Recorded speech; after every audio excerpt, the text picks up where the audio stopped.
Back at it with ESPN's Jesse Rogers. You can follow him at Jesse Rogers ESPN. And this morning he came out with a more positive story as well, because the team on the other side of town is actually surprisingly quite good. And so is a former MVP in Cody Bellinger. So you wrote about it, you put it out there.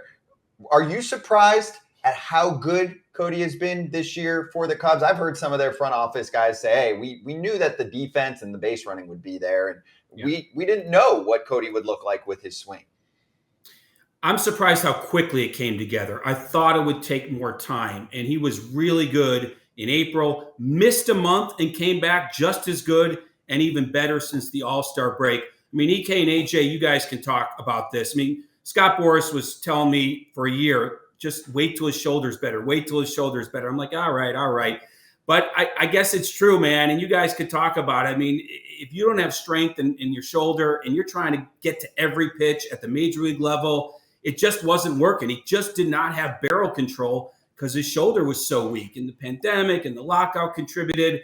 I don't know exactly why. I couldn't see the best doctors in the world even during the lockout. But whatever the case may be, he got healthy, and that changed everything for him. I think the change of scenery and different voices probably helped as well. Just start over, start anew, and you see what he's doing. And I just love the trade deadline story. You don't often cover a team that goes from buying or to selling or selling to buying as quickly as the Cubs did. And they literally were one loss away from maybe doing something differently. And if you remember, near the deadline, Mike Tauchman went over the wall to save a game in the ninth inning with 2 outs in St. Louis.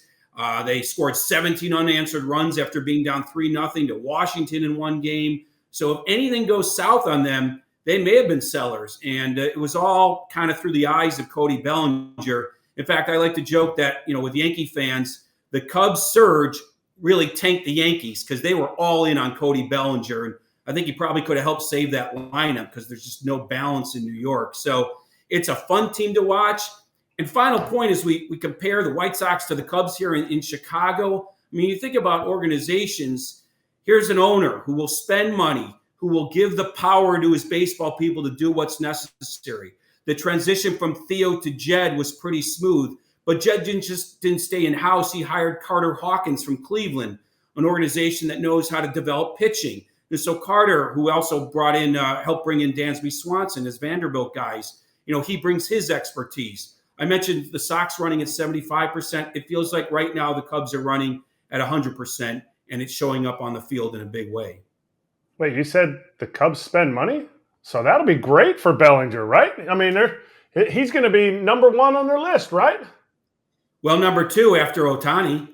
I think they're going to make a push for Shohei. And if it's not Shohei, they have to go get Bellinger. You guys have been on the show before. Anyone that listens to me, left-handed sluggers, they are so much more important than any other person in your lineup. Switch hitters, right-handers, you need left-handed sluggers. They don't grow on trees. Ohtani and Bellinger at the top of their games. The Cubs need at least one of them.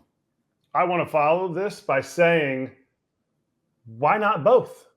Why not both? Why couldn't you lure Ohtani into Chicago with everything that Chicago has to offer?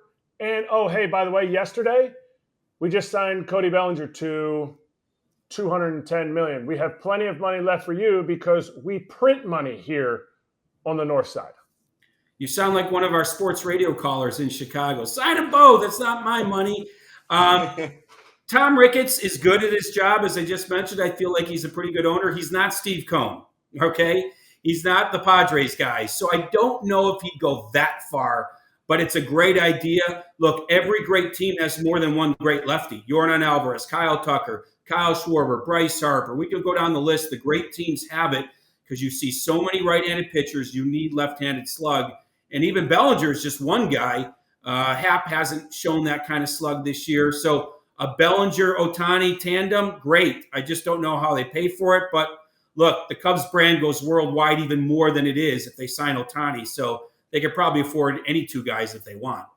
Lastly here, just a number, or just give me an up arrow or down arrow for Cody. $200 million. I'm going to say up because he's left-handed. If he was right-handed, I'd say down. But there's so much. I mean, Brian Cashman should back up the Brinks truck. They need him There's Toronto needs him. The Cubs need him. I'm going to say, first of all, it's Scott Boras. So you know it's going to be north of $200 million just for that reason. AJ, you good?